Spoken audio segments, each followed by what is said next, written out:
খোলা আকাশের নিচে পড়ে যাওয়া করাইল বস্তির শত শত মানুষ। এ নিয়ে জানাতে যুক্ত হচ্ছেন সহকর্মী এইচ হিমেল।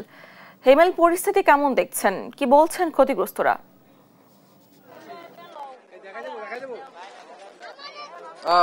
ডানা, আপনি জানেন গত মঙ্গলবার বিকেলের 5টার পর কিন্তু এই 5টার পর এই করাইল যে বস্তি রয়েছে সেখানে আগুন লাগে এবং ফায়ার সার্ভিস 5 ঘন্টার ব্যবধানে কিন্তু নিয়ন্ত্রণে আসে। কিন্তু ইতিমধ্যে কিন্তু সব বাড়িঘর পুড়ে গিয়েছে। আমরা সকাল থেকে এই করাইল বস্তিতে অবস্থান করছিলাম। আমরা দেখছি যে এইখানকার যে পুরা বাড়ি ঘরগুলো রয়েছে সেই বাড়ি ঘরগুলো কিন্তু তারা পরিষ্কার করছেন এবং তাদের যে বাসস্থান রয়েছে সেগুলো কিন্তু তারা পরিষ্কার করে সেগুলোতে কিন্তু তারা আবার যেন থাকতে পারে সেরকম কাজ কিন্তু তারা সকাল থেকে আমরা দেখছি করছেন।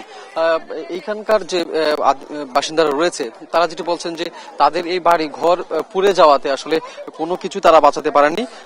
সেই সাথে তারা বলছেন যে যদি কোনো সরকারি এবং বেসরকারি সহায়তা আসে সেই জায়গা থেকে যেন তাদেরকে সরাসরি যেন তাদের হাতে দেওয়া হয়, তেমনটা কিন্তু বলেছেন এখানকার বাসিন্দারা। এবং বাসিন্দারা কিন্তু তাঁবু টানিয়ে কিন্তু তারা এখন অবস্থান করছেন যে যে বাসার ছিল।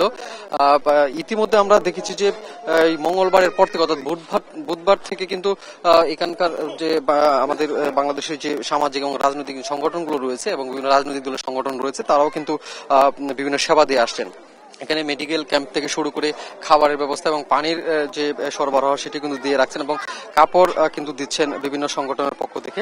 এবং সেই সাথে আমরা দেখলাম বিভিন্ন এনজিও সংস্থারা আসছেন এবং তারা কিন্তু ডাটা নিচ্ছেন, অর্থাৎ এখানে বাসিন্দারা যারা রয়েছে তাদের তালিকা করছেন এবং তালিকা করার পর কিন্তু তাদেরকে যে আর্থিক সহায়তা বা অন্যান্য যে সেবা দেওয়ার কথা রয়েছে সেগুলো কিন্তু দেবেন, তেমনটাই কিন্তু বিভিন্ন ধরনের সংস্থার কর্মীরা কিন্তু সে বিষয়ে কাজ করছেন। আমরা কিন্তু সেগুলোই দেখছি। এখানকার যে বস্তিবাসীরা রয়েছে তারা যেটি বলছেন তাদের যে টাকা পয়সা গহনা পোশাক থেকে শুরু করে আসবাবপত্র সবকিছু পুড়ে গেছে। বাচ্চাদের যে পোশাক এবং বইপত্র স্কুলের বইপত্র কোনো কিছু কিন্তু অবশিষ্ট নেই। তারা আসলে একরকম এই খোলা আকাশের নিচেই কিন্তু তাদের এখন ঠাঁই হয়েছে।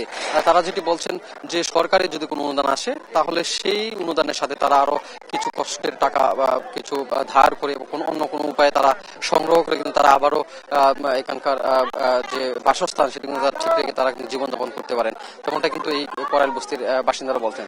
রাজধানীর মহাখালী যে করাইল বস্তিতে যে আগুনে বাসিন্দাদের যে অবস্থা সেই অবস্থার সার্বিক তথ্য ছিল এই পর্যন্ত। ডানা।